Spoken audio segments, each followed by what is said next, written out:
Welcome, everyone. Good evening. Good evening. My name is Dr. Betty Kolad, and I will be your moderator tonight. I'm a primary care and preventive medicine physician based in the Bronx, and I've had the privilege of collaborating with Interfaith Public Health Network on faith-based vaccine outreach efforts in the South Bronx.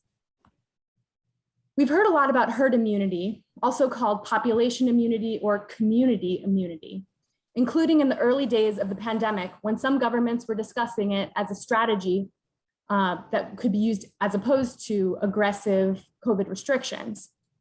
We're here tonight to discuss what herd immunity really is and why we might care a whole lot about it. Most importantly, we're here to discuss the role of faith traditions in protecting their communities from COVID-19. We have a fantastic panel of experts here tonight. So without further ado, I will pass it on to Dr. Rucha Kaur of Interfaith Public Health Network. Good evening, everyone. On behalf of the Interfaith Public Health Network, IPHN, welcome to Herd Immunity and the beloved community.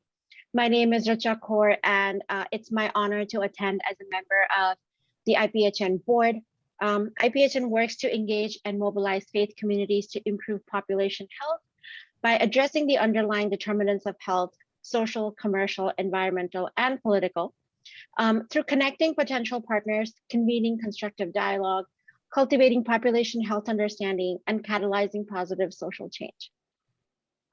I personally have spent almost 10 years as a community-facing public health professional, advocating to ensure that evidence-based strategies are available in a language and culturally competent manner, especially in vulnerable communities.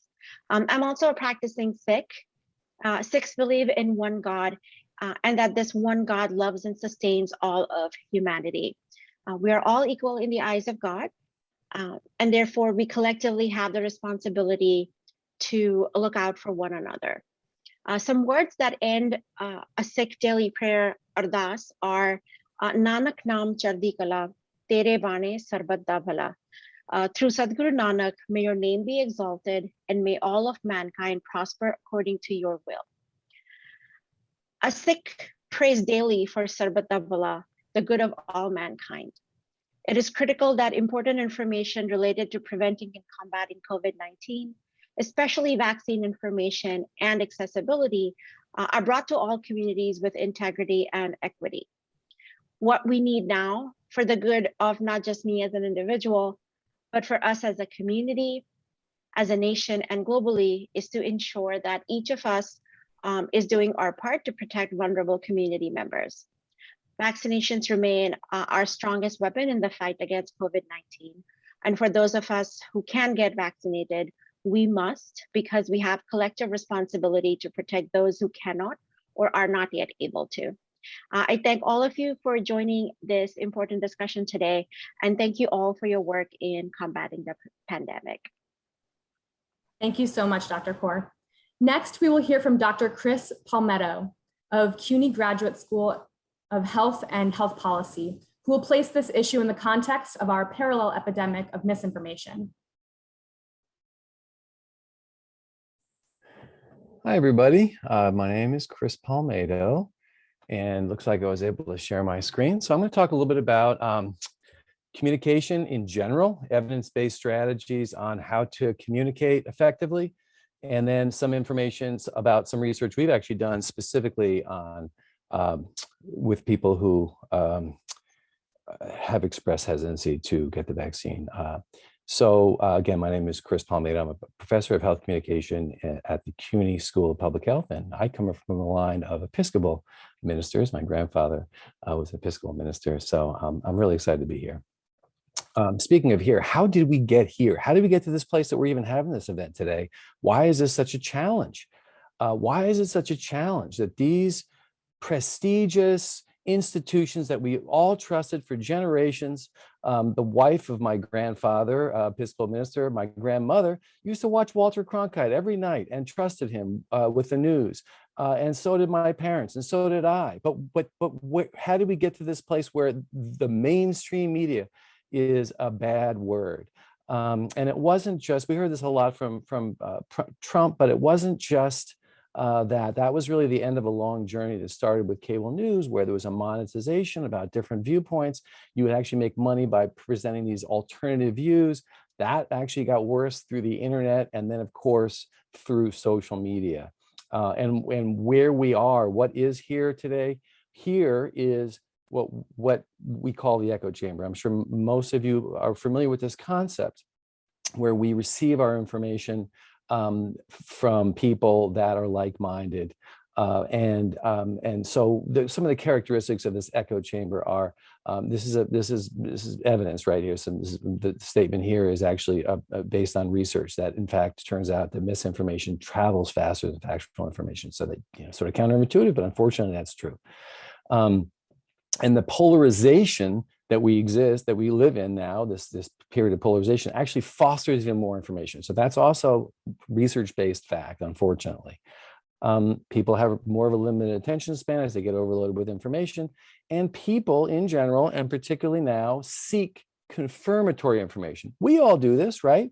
The ads don't show you clothing and items that you don't want to buy. They show you clothing and items that you do want to buy. Likewise, they present you, push to you information with the ideology that you already have. So that's troublesome today, in that everyone's getting information that they already believe. They're not getting new information anymore, unfortunately. And unfortunately, those algorithms, again, those algorithms that pass you your ads because they know what you want, also pass you information that they know you want, even if that's misinformation. So that's very unfortunate. This is all very unfortunate. And narratives are an effective way of communicating. That's what we know in communication. And so this echo chamber uses, and the world of information relies heavily on narratives. So one way to counter that is to really think about our own errors. I'll talk about that in a second. So what can we do? What can we do to overcome these challenges? It's not easy. A lot of the information I'll be presenting is stuff we've already heard. But it's important to sort of keep discipline about these things. So here's some fundamental concepts about communications. I'm a professor of communication, so I teach these classes. I wish I had a whole semester to talk to you about this stuff. I wish I had an hour to talk to you, but my time's running out. I think I have about 2.5 minutes left. So some real fundamental concepts of communication. Number one is empathy is essential in communication. So fundamental rule, number one rule of communication, Hannah Latham was in one of my classes. She learned, it's not what you say in communications that's important. It is what people hear. So how do we know how people hear? Literacy, what language works for people, what understandings, what cultural values they have, what values they have in general, what do they prioritize? Again, I'll spend a whole week on this in a course or more. You could have a whole course on this. How do you do research to understand how people process information? So the takeaway for you all is to be empathetic as much as you can possibly be. Think about the people you're talking to and respect them. Narrative is especially effective. Over the history of humankind, we were wired to listen to stories. That's how we got all our information for thousands and thousands of years. And now we feel that you have to just present numbers and stuff. And no, that's not as effective as narrative. The counter arguments use narrative. We need to use narrative too. That's storytelling and also just building a narrative. So learn, how to do these kinds of things. There are workshops about doing this, but think about that. And then facts are important.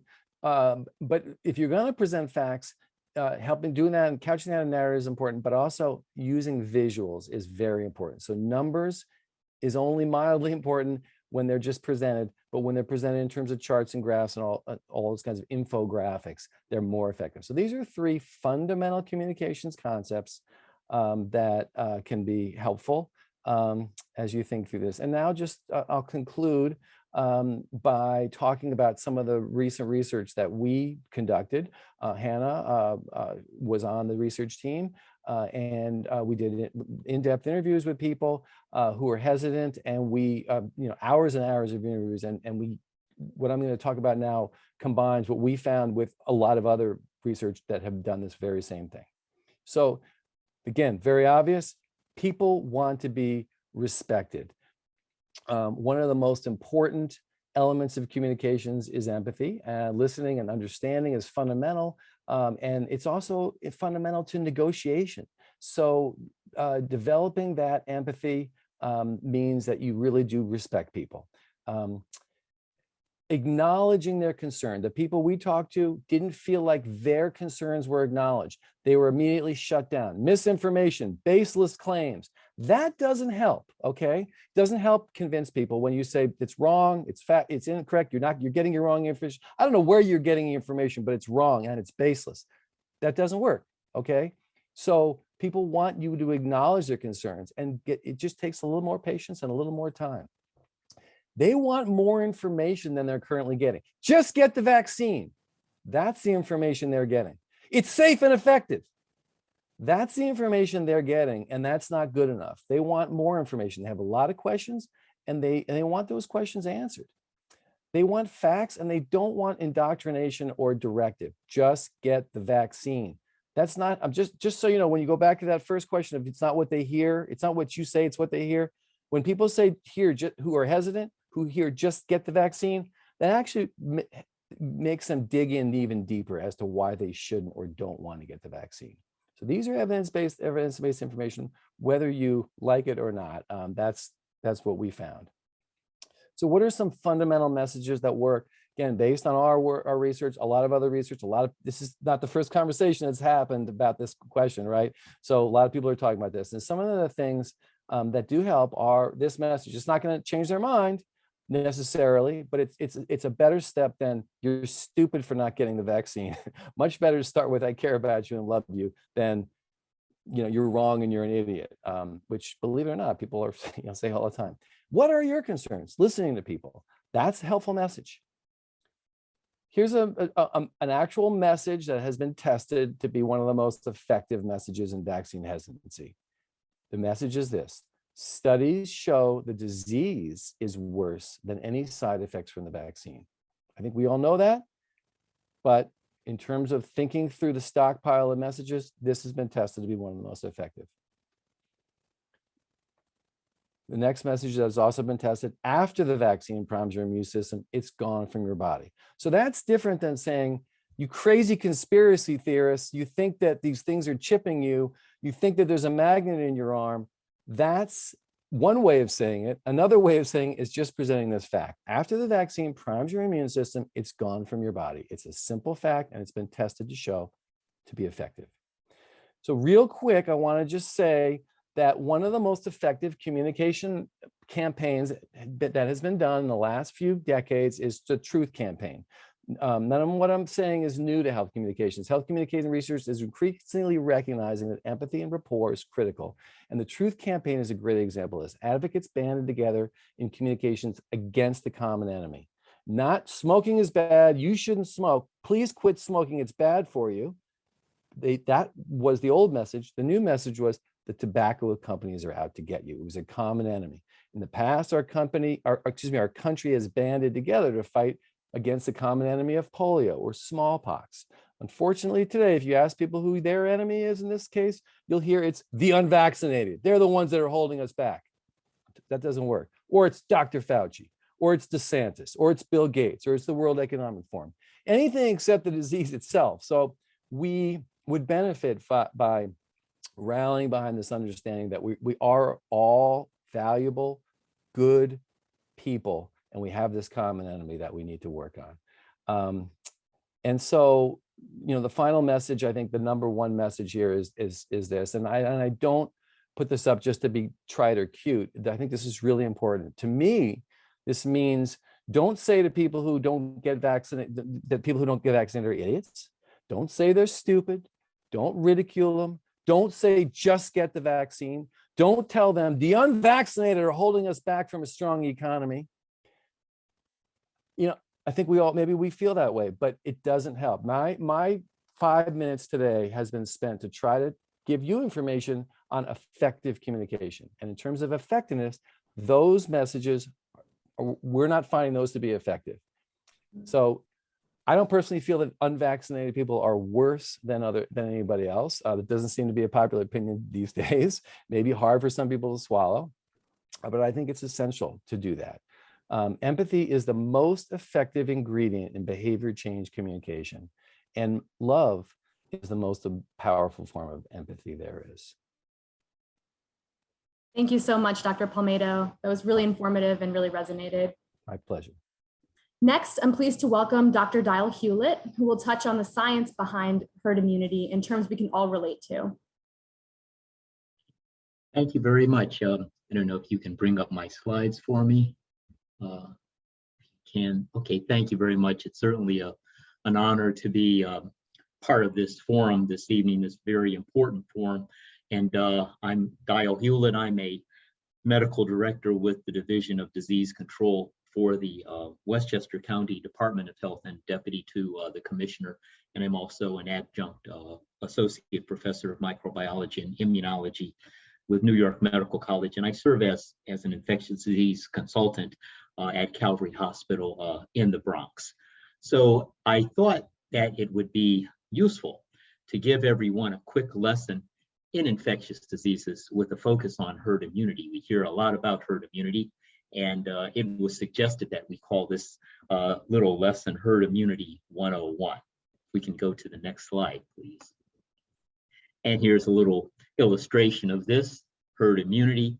And I think as we think about this, certainly as we think about ways in which we can link, and building on Chris's message, building on the concept of love, herd immunity is one way in which we can take a scientific concept and we can weave it into something that is very spiritual.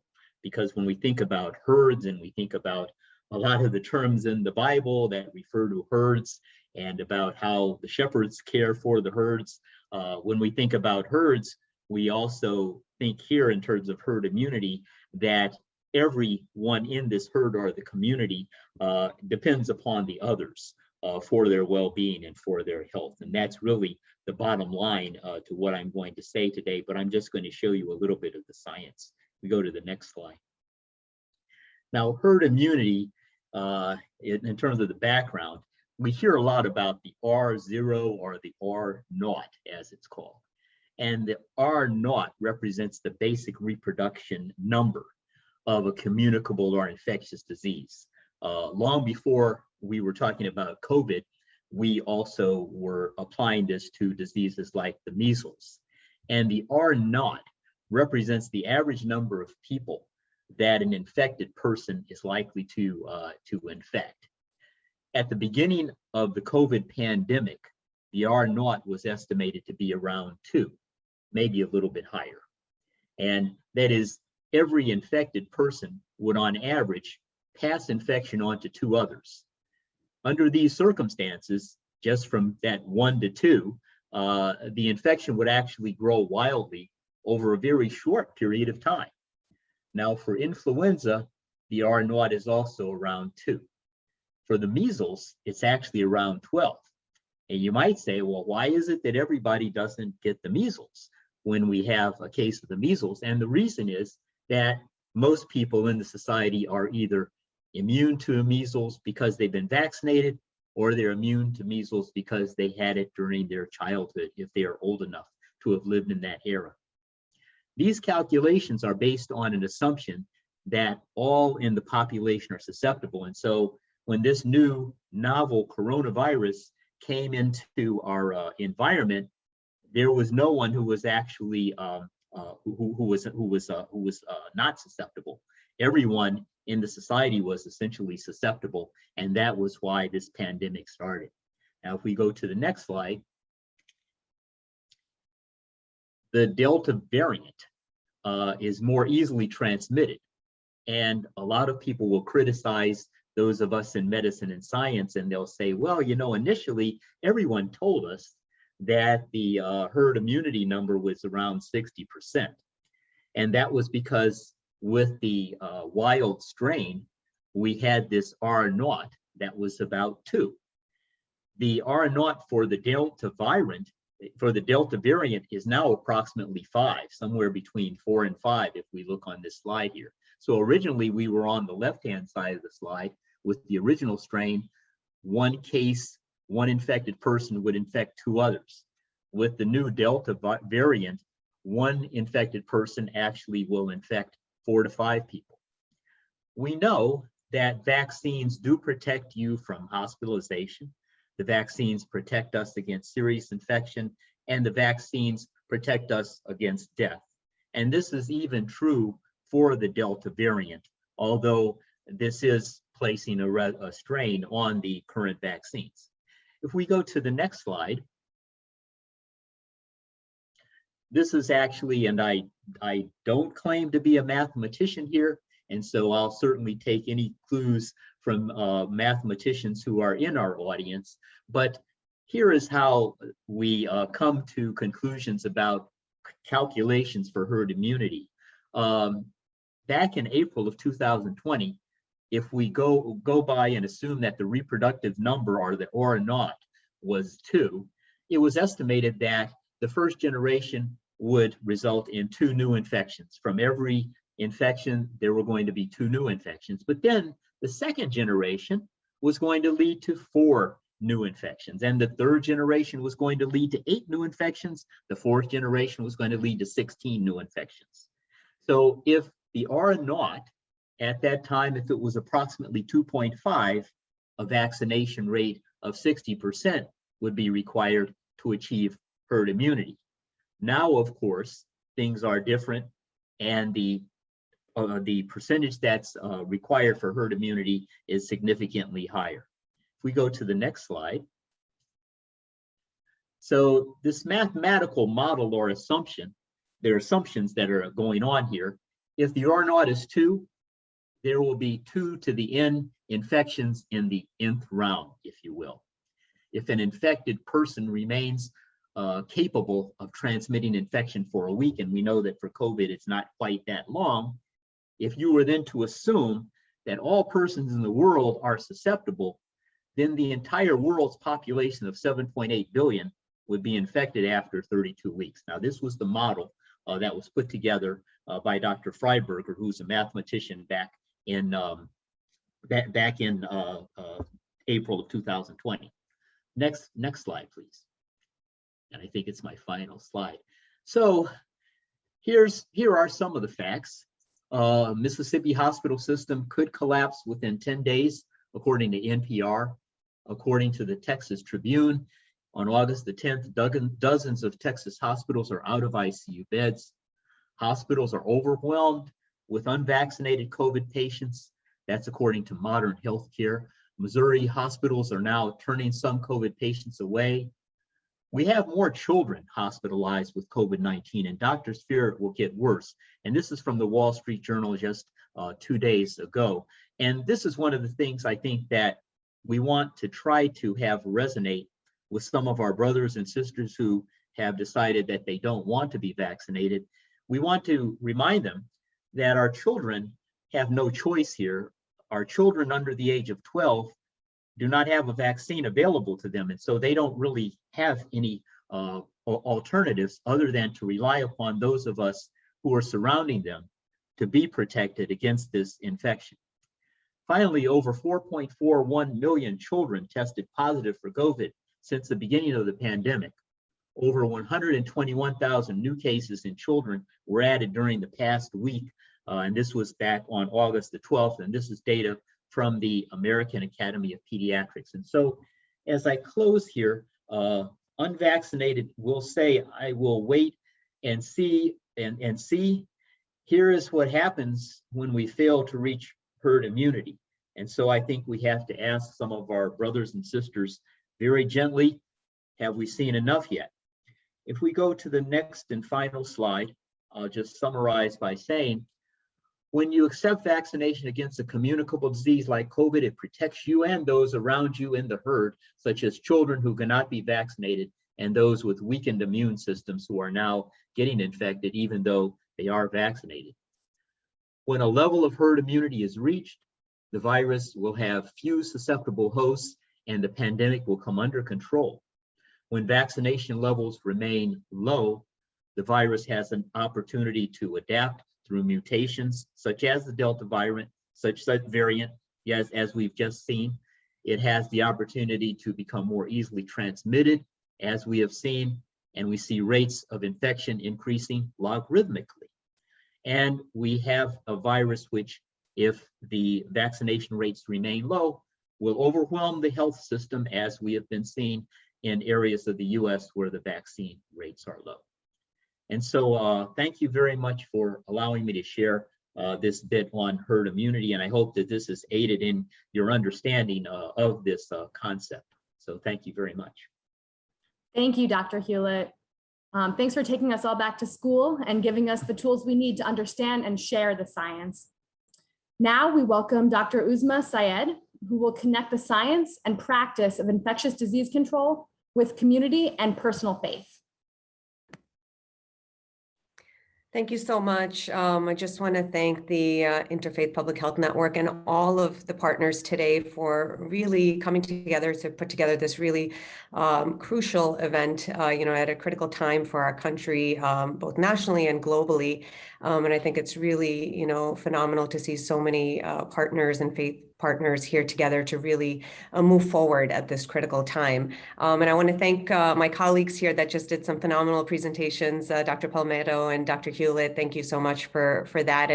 And there were just so many amazing pearls in that, and I hope everyone walks away with some really great understanding of infectious diseases and communicability. And, when we talk about herd immunity, and with Dr. Palmetto, how, the message, really resonates. I mean, I've been working on the front lines now for close to 2 years. And, at every stage of this pandemic, there's been something different. Being in New York and having the first wave and really seeing tremendous impact, the amount of disease, disability, and death has just been like nothing else that, we have ever experienced in our life. And unfortunately, the entire country has experienced this at some point now, and the entire globe is just, dealing with this. But at every stage of the pandemic, there's been so many hurdles. Not only are we dealing with a novel virus with significant disease and disability and death, but, we're also dealing with obstacles such as misinformation and, just the mistrust that's out there. So the messaging is so important. I've shifted a lot of my focus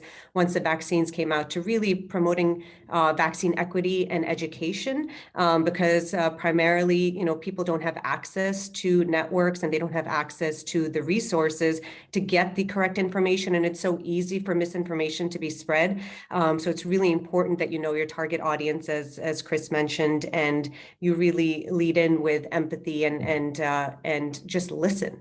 People just want to be heard. At the end of the day, it's really a lot of fear is driving their hesitancy. And so I think that's really important. Now that the vaccine, Pfizer and BioNTech vaccine has full FDA approval, I'm hopeful that we can continue with this path of educating across all faith groups. So I'm just going to share my screen here quickly and see. I just need it says here, I need screen sharing ability. If somebody can enable that for me. You're enabled. You've just been made a co-host. Okay, all right, let's see. Let's try that.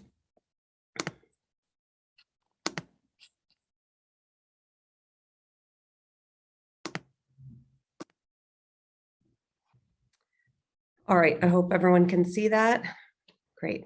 All right, so basically, as I was mentioning before, it's been a whirlwind to say the least. And at every stage, we've been through different challenges and we reached these milestones. We had a little reprieve where we felt like things may be getting better. And unfortunately, with each new emerging variant, things become more and more complicated. So how do we have the right messaging and how do we reach the masses and faith groups, different faith groups, to ensure that there is acceptance of these vaccines and prevention of these highly communicable diseases? We have history on our side. We've been through this before, and we can really use that information, in our favor to really talk about targeting the message to different audiences. So I'll speak a little bit about Islam and basically the traditions in Islam and the history and the emphasis on infection prevention and herd immunity and things of that nature.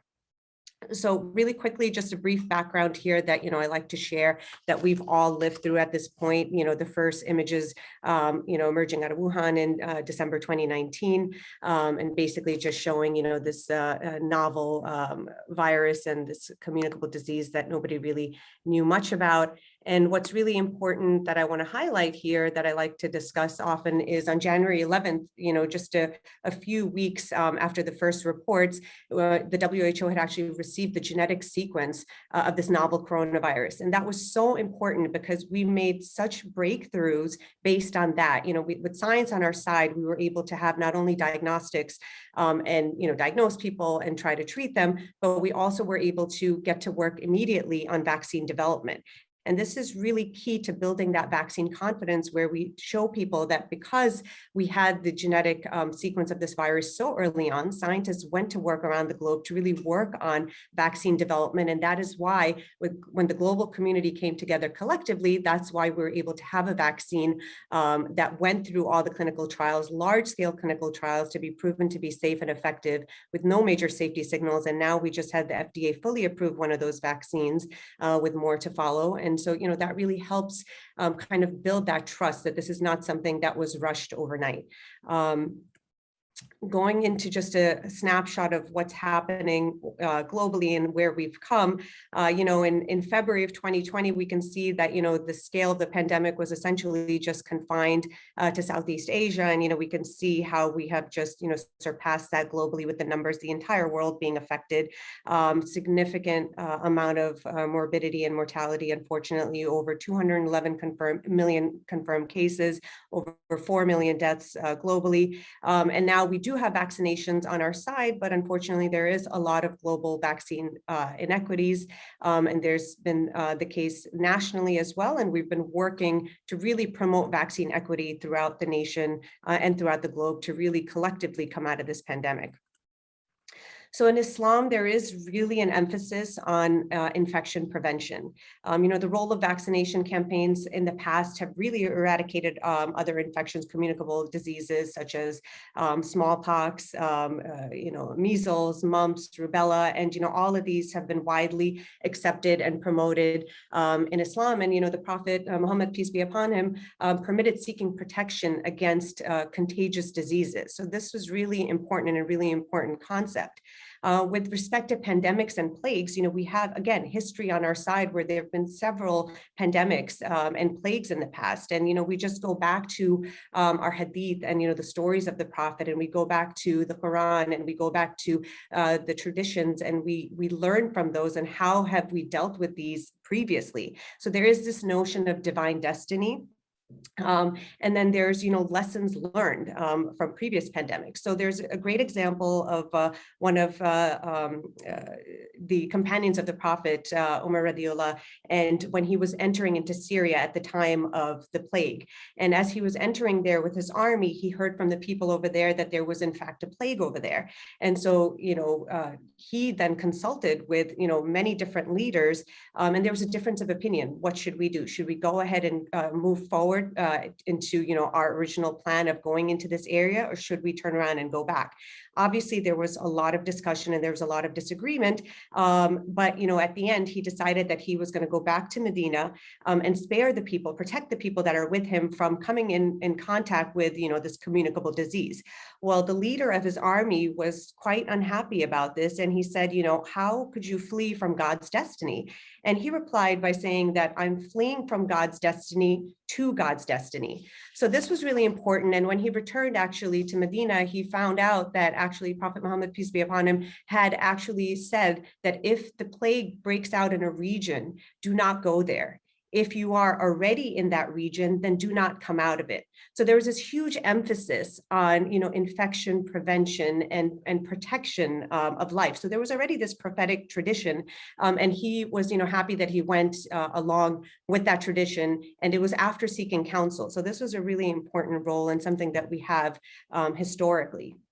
The concept of quarantine also is equally important in Islam, and this was discussed as far back as 1400 years ago.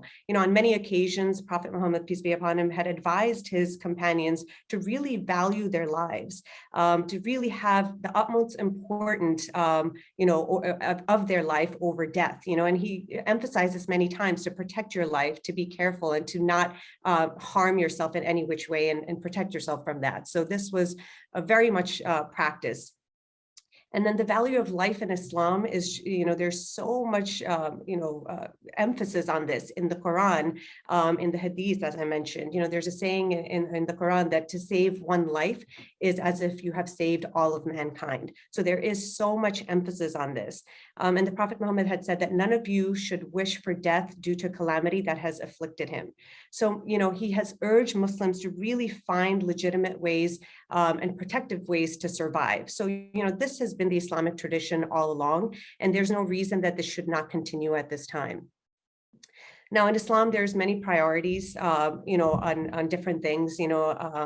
Muslims should protect different things. There's priorities on this. There's protection of faith and preservation of faith. There's protection of belongings, of offspring, of children, and there's protection of life.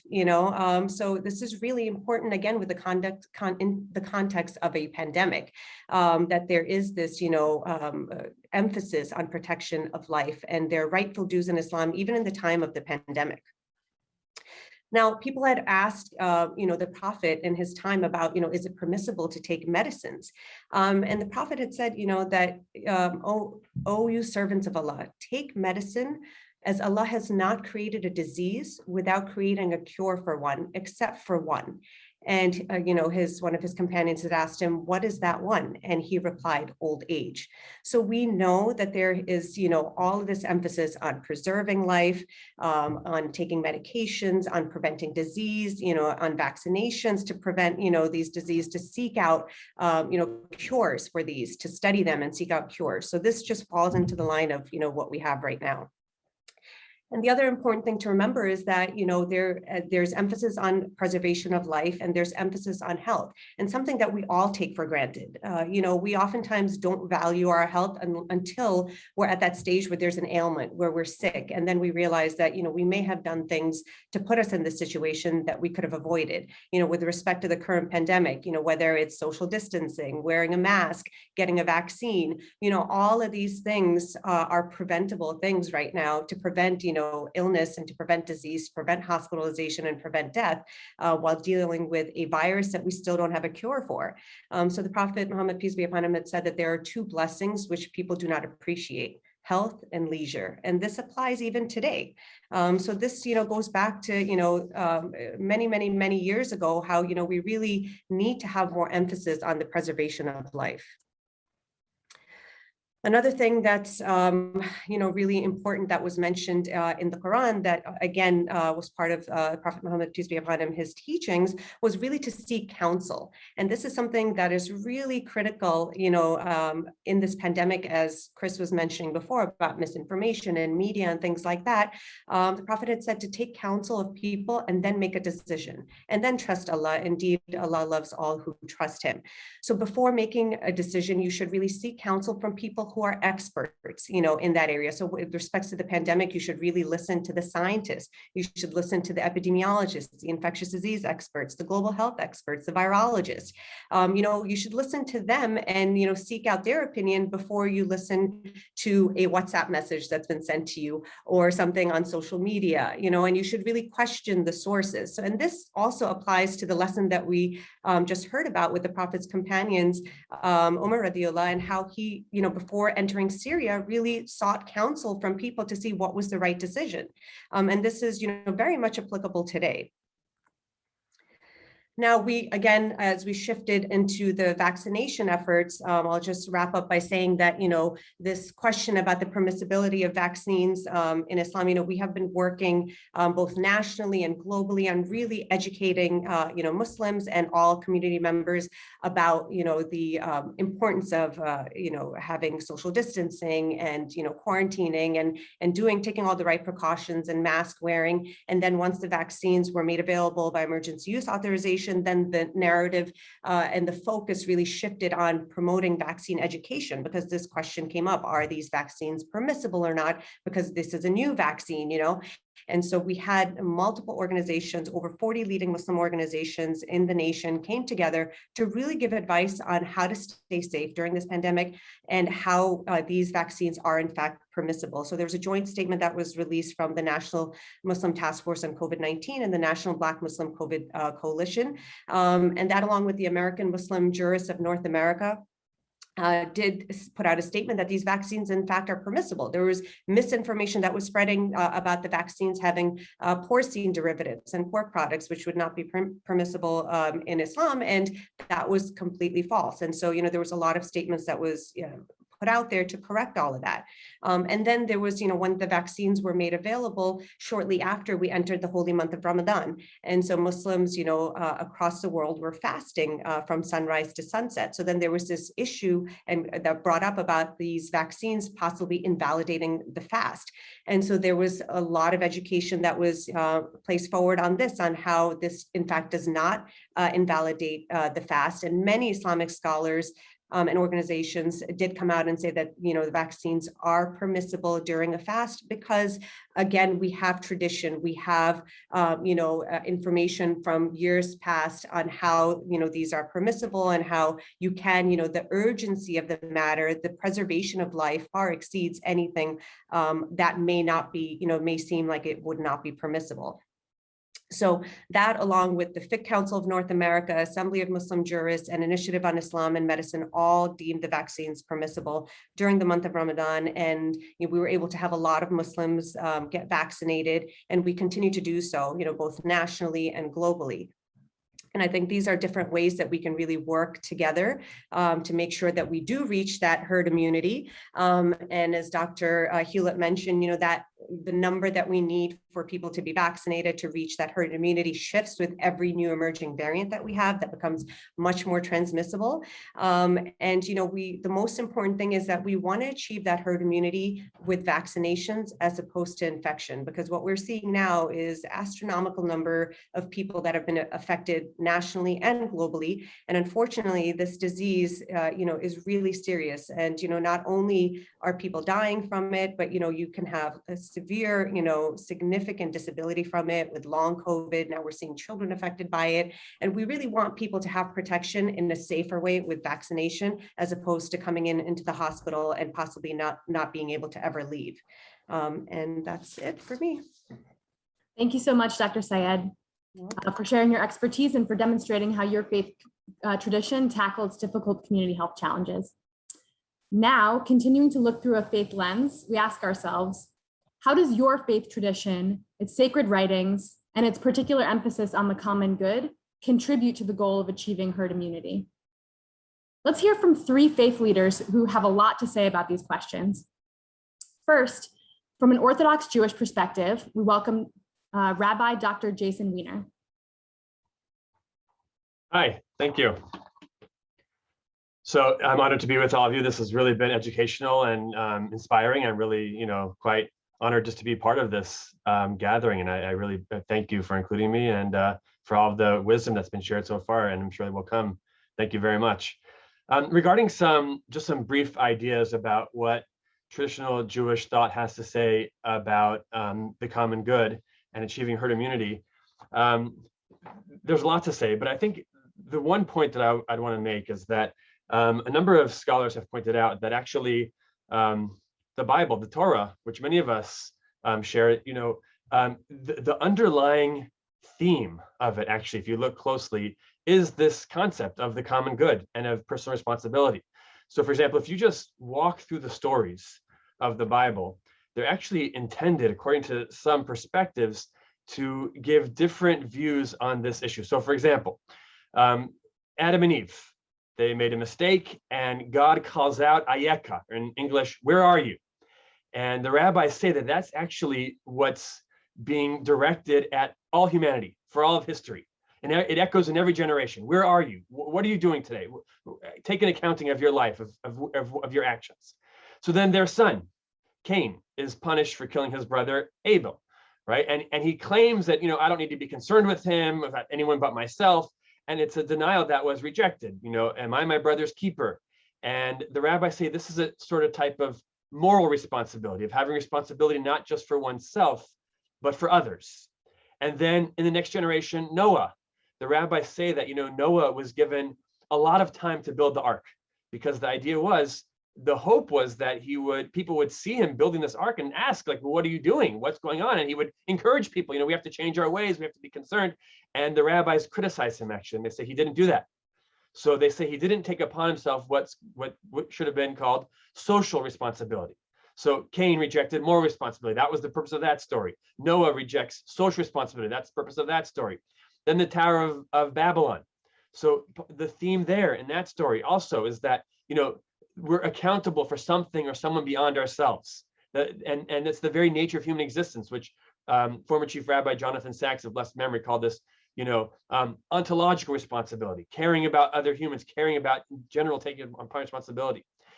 And then in the next generation, Abraham, he's given the task of transmitting these ideas of monotheism, of treating people properly.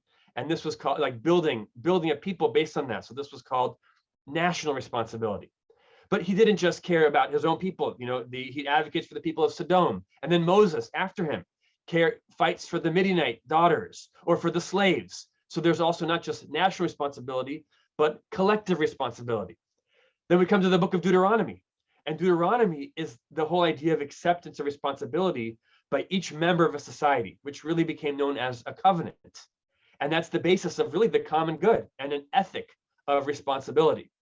And then this progresses throughout the Bible, and I think really culminates, if I had to pick one story that really inspires me the most in healthcare and in the idea of the common good, it culminates with the book of Esther. And Esther really reaching a crescendo in chapter 4, where her uncle Mordecai says to her, you have to go into the king and advocate for your people. Only you can do it. Only you have access. And I know you might get killed if you do that, because the rule was no one could just walk into his chambers. But that's the only way you could save your people, is if you risk your life for them. And he says in that famous line, if you are silent at this time, relief and deliverance will come from elsewhere. But who knows whether it is not all for this moment that you have attained royalty. Maybe it was all for this moment. And Esther says, you know what, I'm going to do it. Pray for me, fast for me, because I'm going in. And the rabbis say that that's a cry, that God's cry there constantly calls out to us. Maybe it was all for this moment.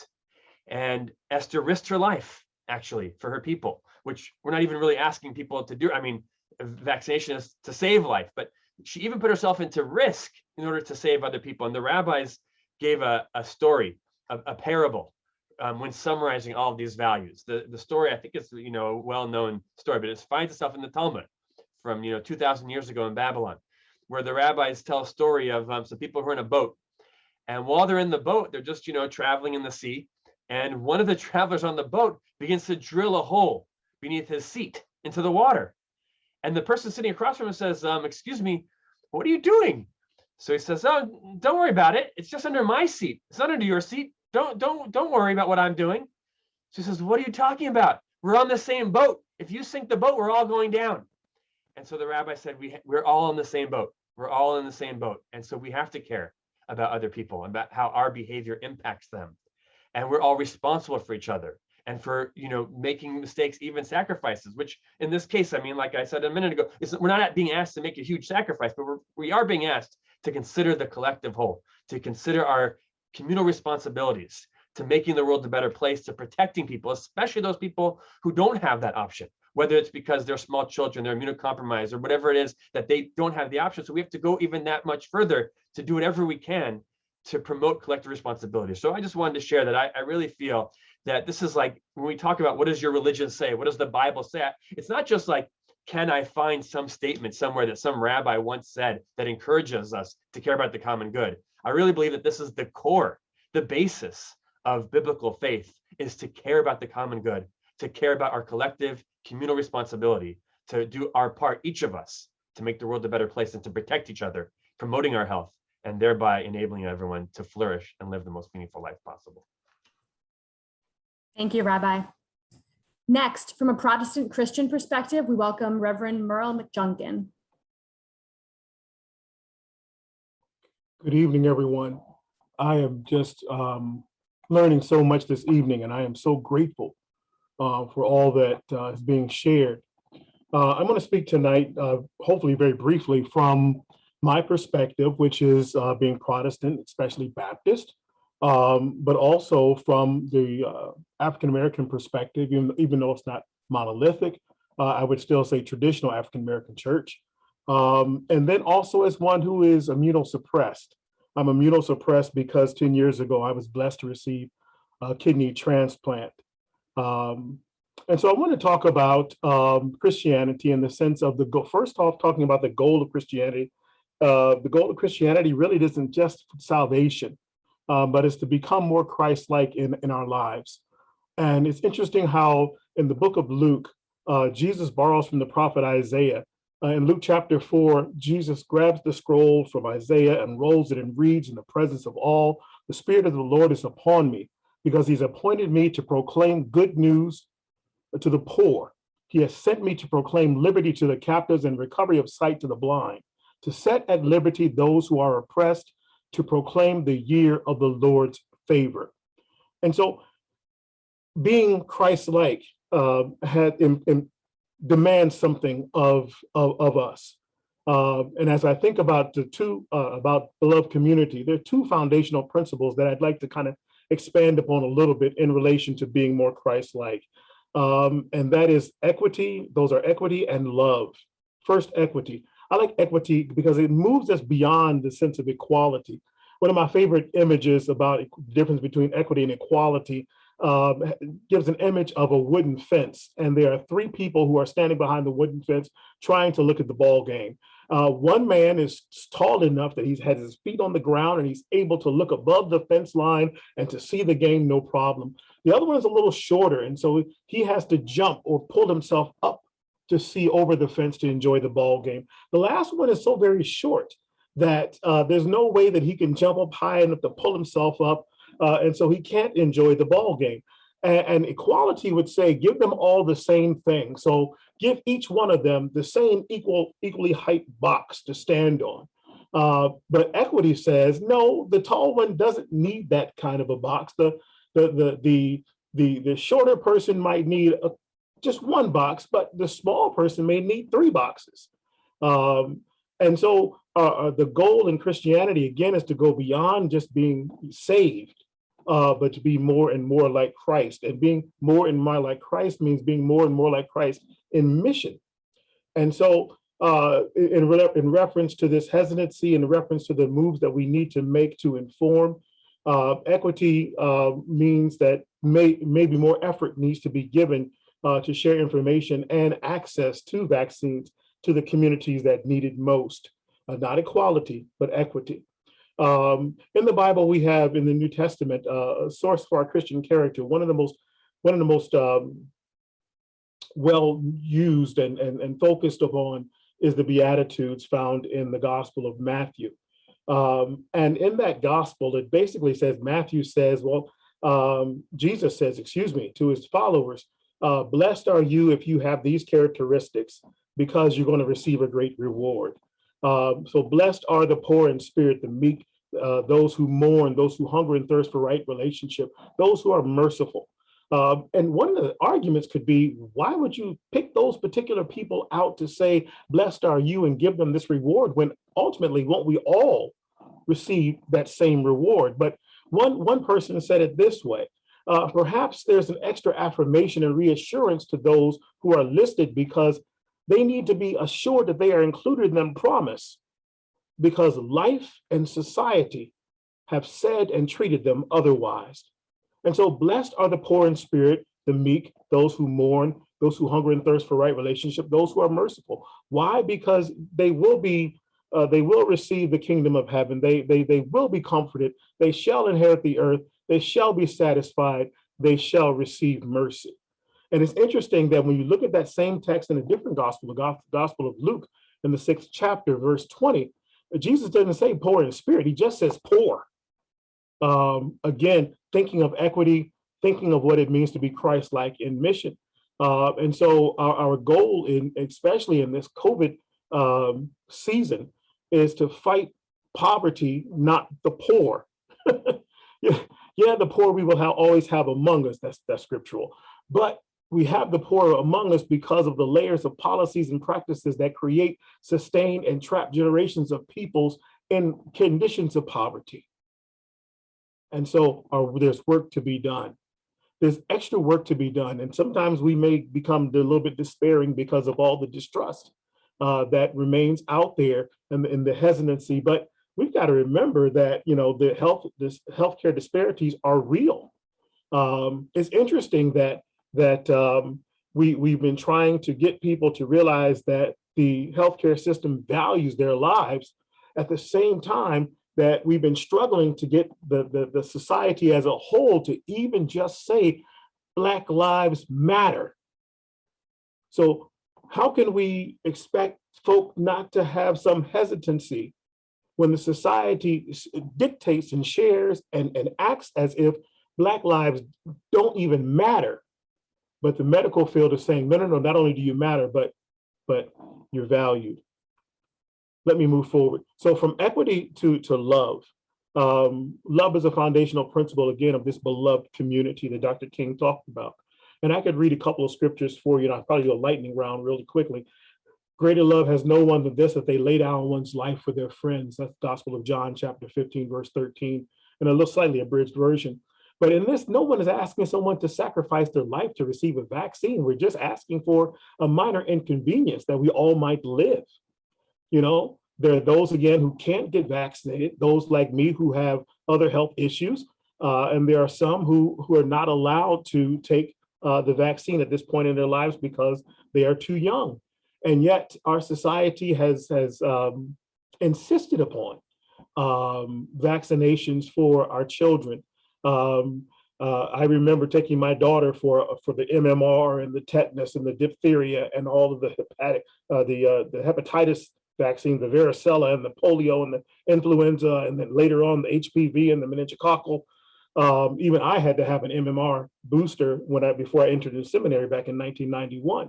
And yet again, there are those who can't get this, and we struggle even to get folks to wear a mask. Some say, of course, well, it's my body, it's my choice. Well, it is. And we've already talked about the common good. But also, Reverend Dr. Marvin McMickle has a wonderful article out to caution those, especially evangelical in my faith tradition, who would talk about my body, my choice around vaccines and masks, but don't want to also apply that same principle to reproductive rights. That's a very good read. Let me lightning round and come out of this. So I could go to Philippians chapter 2, verse 4, where Paul says, let each of you look not only to your own interest, but to the interest of others. Or I could share an abridged version of the golden rule. Treat others as you would hope to be treated if you had to trade places with them. So beloved community encourages us to seek and work towards the greater good. Let me end with a parable that Jesus told of the Good Samaritan. We know that the Samaritan, this man, bound up the wounds of an afflicted man, a wounded man, bounded up his wounds, pouring on oil and wine. And this occurred after a priest and a Levite passed the man on the other side, ignoring his suffering in this particular story. But in order for the Samaritan to bind up that afflicted person's wounds, to pour on wine and oil, to give him a ride, to shelter, to pay for his care and his respite, he first had to make a decision just to stop, to draw near, to engage, and ultimately to get down off of his mount and into the gully and be with the person. Jesus identified the Samaritan as the true neighbor because he cared for the stranger and encouraged others to do likewise. Or I would read this text: love the Lord your God with all your heart and with all your soul and with all your strength and with all your mind, and love your neighbor as yourself. Thank you. Thank you, Reverend. Next, from a Catholic Christian perspective, we will welcome Dr. Nathaniel Hibner. Hello, everyone, and thank you for inviting me to participate in this panel. In light of COVID and vaccines, Catholic health leaders and other ministries of the Catholic faith have tried to promote vaccines and safe medical practices like mask wearing and social distancing through multiple means. Social media, traditional media, we have memes, we have GIFs or GIFs, we have videos. However, in all of these, the most often used language within the Catholic discourse includes phrases such as love thy neighbor and the common good. And so I'm going to focus on the understanding of the common good from a Catholic Christian understanding. What is it? How does it relate to healthcare? And finally, how does it promote vaccine and herd immunity? To begin, I draw from Pope John the 23rd, who defined the common good as the sum total of social conditions which allow people, either as groups or as individuals, to reach their fulfillment more fully and more easily. When I present this to other people, I often describe the common good in an analogy. It is like a garden, and we are the plants. When the garden has soil rich in nutrients, when the plants can have access to clean air and clean water, when there's abundant sunshine, and when they are protected from pests and disease, the plants may grow tall and strong, producing the most fruit, vegetables, and flowers that they can. And in essence, we are those plants, and the common good are all those elements that allow us as individuals and as a community to flourish in our lives. They are social conditions that are seen as commonly held, commonly achieved, but however, is for the benefit of each and every one of us individually. And this comes to us from the Catholic understanding of the person, or what we would describe as a theological anthropology. Some of you have heard Catholics say we are made, well, everyone is made in the image of God, imago Dei in Latin. And for Catholics and many Christian faithful, God is three persons in one. And so God in God's self is interrelational. God is social in its very essence. And if we are to be like God, we are also social and interrelational in ourselves. Now, the common good is not something that is necessarily, oh, we're going to achieve it tomorrow or maybe next week. However, it is a recognition that we are moving towards the ultimate timeline where we reunite ourselves with that interrelational and social God. In fact, in his Summa Theologia, Thomas Aquinas talks about not that we are made in the image of God, much like a reflection in a mirror, but rather we are made into the image of God. This kind of journey, this teleological understanding of who we are to become and the way that we can get there. In fact, before Aquinas, we have St. Augustine, who too recognized this journey and understanding of the common good. And being a little bit more of a cynic, Augustine recognized that the world is full of sinful people. And so sin is going to get in our way in producing the common good at all times. And so we must continue to recommit ourselves towards bringing about the common good, towards overcoming the hurdles that humanity and nature unfortunately prevents for us. And we do this with an understanding of our commitment towards the virtue of solidarity. Now, the common good is beyond merely a government or political structure, and it's not a utilitarian idea of ethics. It is not the greatest good for the greatest number. And we can't really equate the common good with a particular political party or political movement. In fact, it extends thousands of years back to our brothers and sisters of different faith traditions, as well as the Greeks, the Romans, all the way through today. We are still grasping and grappling with the understanding of the common good. But as I mentioned, it is connected to the virtue of solidarity, a virtue that means more than feeling pity or empathy towards those less fortunate, but rather a virtue of action. As it is mentioned, solidarity is not a feeling of vague compassion or shallow distress at the misfortunes of so many people, but rather a firm and persevering determination to commit oneself to the common good. For the next point, common good and health, I believe, are naturally linked. In fact, if we looked at the many elements that make up the common good in the past, thousands of years in the past, we might call those today social determinants of health. Things such as housing, safety, clean environment, access to clean water, air, healthy food, healthcare, employment, etc. These all make up our understanding within the Catholic faith of those elements needed for proper human flourishing. And in fact, as we all know, social structures tend to impact one's health much more than access to a physician or whether you have a research hospital in your neighborhood. Lead-tainted water is something that can't be overcome by a hospital visit, but rather must be something that as a community, as an effort of the social, can bring about actual change for the individual. In light of COVID, we see this more in a meaningful and distressing way. The common good requires each person to be responsible for one another and for the community. Therefore, pure individuality and autonomy are actually hurdles to the common good. Those goods held in common can only be achieved and sustained through common efforts. It is hard for a neighborhood to have clean air when some people decide to burn excess fuel, excess coal to run their factory. Just as it is hard to keep an infection at bay when people lack the desire to use protective measures or to perhaps get vaccinated. Again, the common good requires common effort. Herd immunity and vaccines obviously reflect this clearly.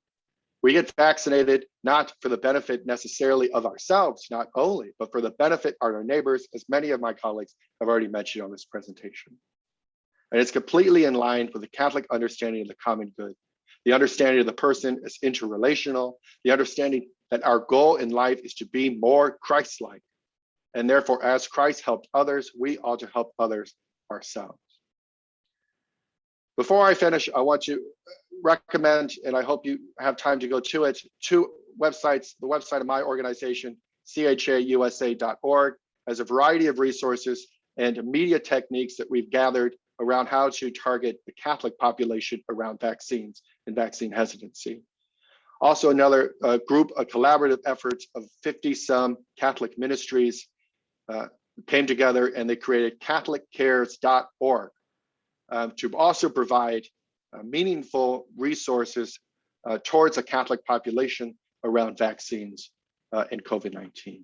And to finish, I want to just quote some recent words from Pope Francis, who said, "Getting vaccinated is an act of love, and helping the majority of people to do so is an act of love. It is a simple yet profound way to care for one another, especially the most vulnerable." Thank you. Thank you, Dr. Hibner.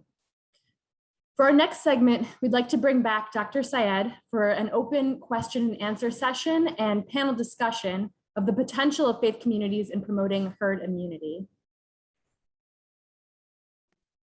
So if we could spotlight our panelists here, that would be fantastic.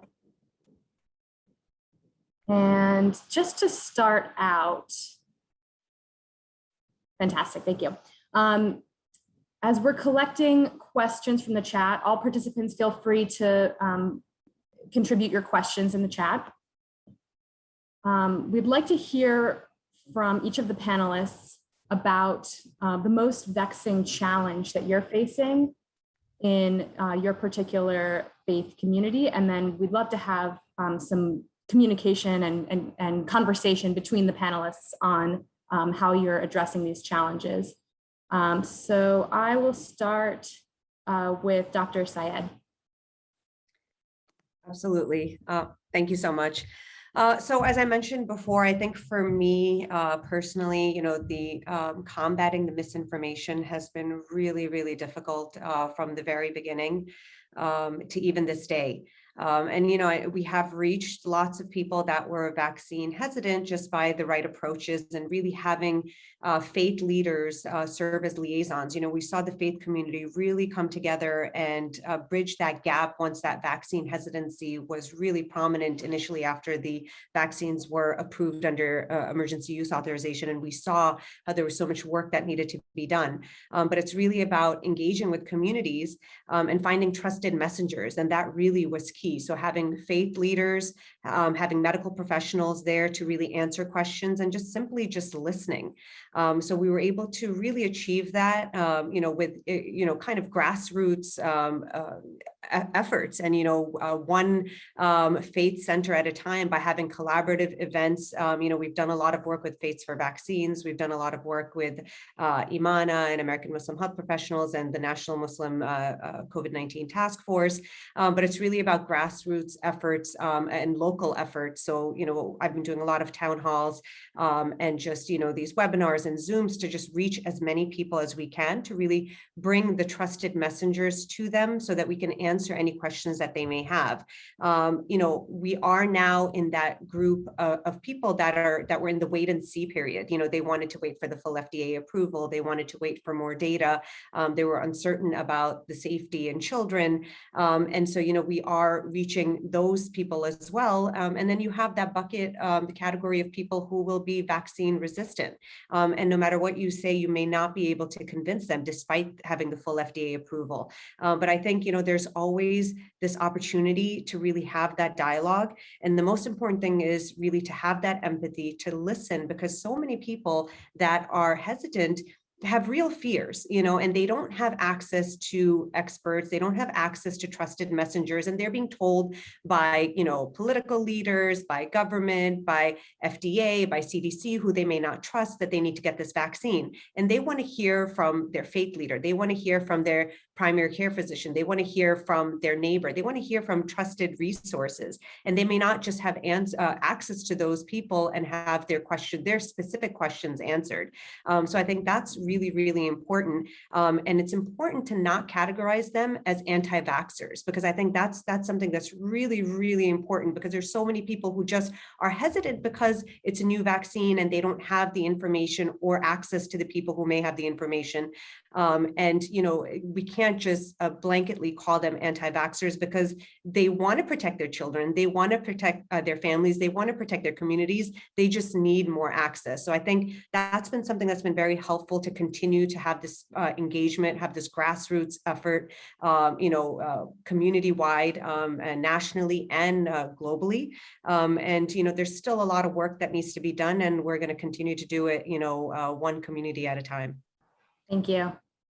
And Rabbi Weiner, if you could also address what practical strategies are working or you're using in your faith tradition to address challenges. Yeah, I would really echo a lot of the things that actually I've heard from many of the speakers tonight. We have found in some parts of the Orthodox community, and especially amongst immigrants, we have here in Los Angeles a very large Persian Jewish community, for example, or in the Orthodox community from whom are Holocaust survivors. There is a sort of either distrust of government or concerns about, are things really being done in our best interest? And exactly as has been mentioned before, our approach has not been to be judgmental or kind of try to convince them that they're wrong, but to actually try to listen and understand and show empathy, and then have a discussion about if some of the injustices of the past, if we've learned the lessons and been able to correct them, if there are safeguards today, and trying to help people see what safeguards are transparently available to protect us from some of the things that have happened in the past, not to deny them, but to recognize that there has been injustices in the past, and that hopefully there's things we can do to try to avoid them today, but mainly to be empathetic and compassionate, and recognize that some of the concerns are valid and people are legitimately afraid, but that there's good reason to trust the vaccines, and they've been proven to be very safe and effective, and that's been, for the most part, that approach has worked. Thank you. That's great to hear that you're reiterating the same techniques that are really working within faith communities. And Reverend Mcjunkin, what would you add as to what's really most influential for your congregation or your congregates when you speak to them personally about vaccination? Well, let me go back to the challenges that initially were faced. They're kind of twofold. One of them really was access to the vaccine, access in the neighborhood, not having to travel great distances. Up where I am, there's really terrible mass transportation. And so we were the biggest facility for us, which was close by, was down in White Plains, which was about a $25 round trip ticket on the train. And it was offered at a time when most folks were working. And so access in the neighborhood, meaning one could actually afford to get there, and then it was going to be offered at a time that was actually convenient, because for most, if you don't work, you don't get paid.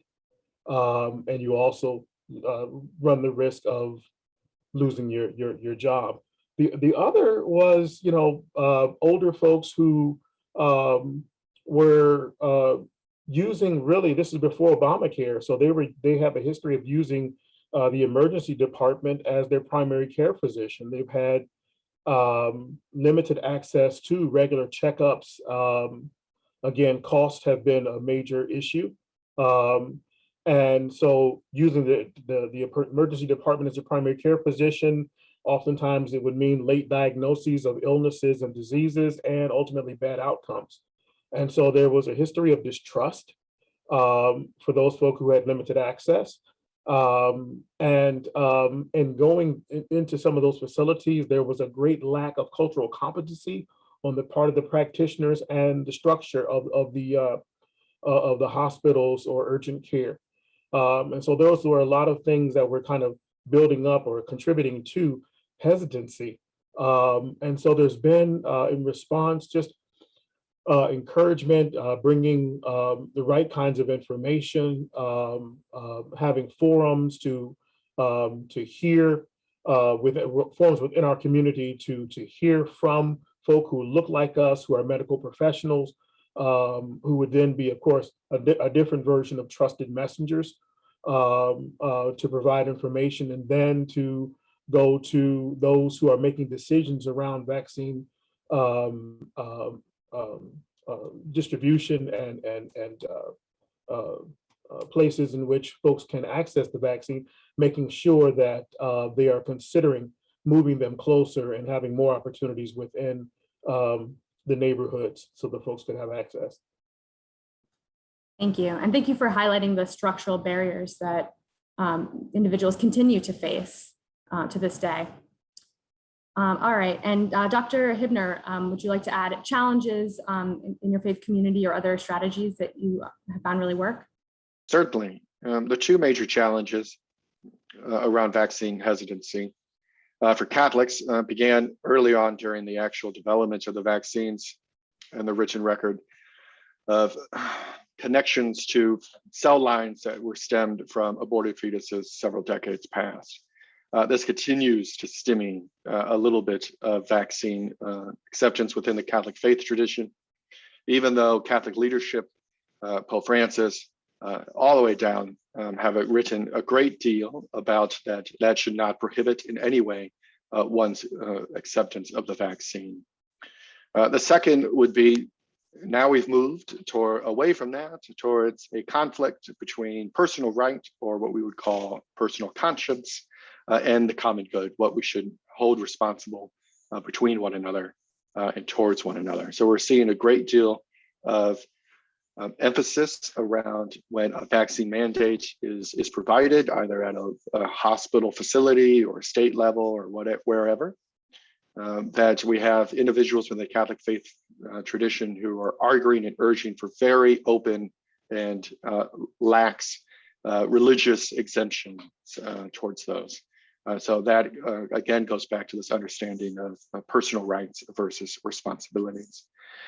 What I would say is the way that we have thankfully been able to overcome this is we have to be incredibly clear. So when the original vaccine discussion around aborted fetus cell lines was raised, individuals who wrote statements on it were theologians writing for theologians. We were not writing for the common person. And so we started going into the nitty-gritty of moral theology and using rather complex terms, which unfortunately wasn't very clear to the reader and perhaps raised certain doubts to them. I went, wait a minute, why are we having to do all this work to make these acceptable? Aren't they just acceptable or not? So we need to be very clear in the onset that they are morally acceptable. And the same is now going on when it comes to personal conscience and our responsibility towards the most vulnerable in our society. We can't be nuanced about it within our public statements. We have to be very clear about it. And we want people, as many of the other colleagues have said, representatives of the communities that our hospital facilities are serving, representatives of the faith community. And we're seeing more of that with videos of church leaders receiving the vaccines, of going forth and saying, you should take them. It is a moral obligation to take them. It is the right thing to do to love one another. So those are some of the challenges and opportunities that we've had within Catholic tradition. Thank you. And I'm so glad you brought that up, because we received several questions in advance that related to this idea of whether it's sinful to be vaccinated, or whether there are specific pieces of scripture that should be referred to in making a decision as to whether to get vaccinated or whether it's a sin. And specifically to the Seventh-day Adventist tradition, this question of whether the vaccine is the mark of the beast. So I'll just open that up to the full panel, everyone in the panel, if anyone wants to address more specifically this question of, when a congregant asks you about the vaccine, accepting the vaccine being a sin.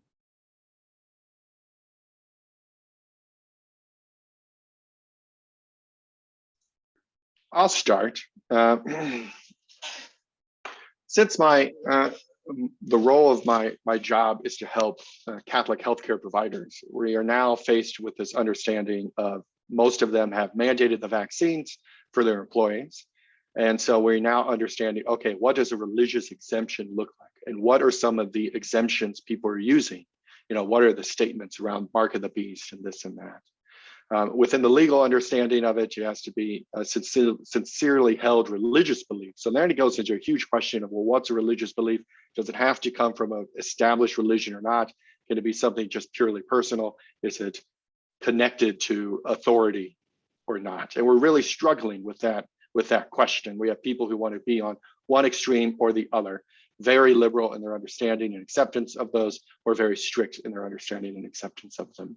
However, what is grounding that is this understanding that a religious exemption needs to be something that is not seen as a political exemption, as even a conscience exemption, as an economic exemption, as an exemption based off of some sort of science or misunderstanding of science, but rather is a religiously held belief.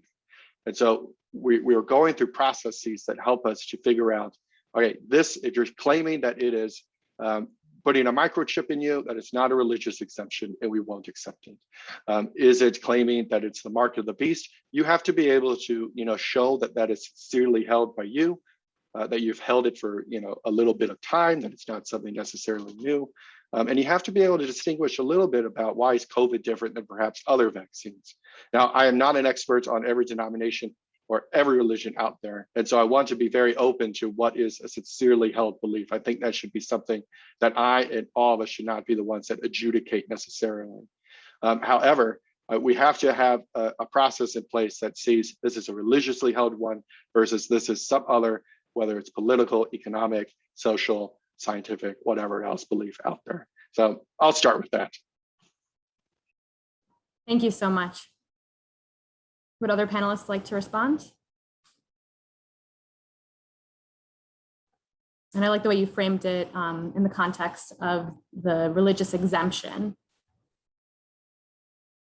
So I'll just chime in by saying just one other thing is, as I had mentioned before about the importance of preservation of life and protection of all of humanity, essentially, and not perpetuating this communicable disease and pandemics. In Islam, there is real importance in that. But a lot of times people will say that, God will protect me and I'll just pray to God and I'll be protected. I don't need, this vaccine or X, Y, and Z, whatever scenario may be. But, we always go back to teachings and to also just, general consensus. You don't, you pray to God and you ask for guidance and you ask for protection, but you also take the precautions. You wear a seatbelt when you're driving to protect yourself. You avoid danger. You don't, walk on a narrow bridge that you may fall off of. You take all these precautions in life because, that is what has been said. There was a prophetic saying that, that we were told by Prophet Muhammad, peace be upon him, that, you need to pray, but you also need to tie your camel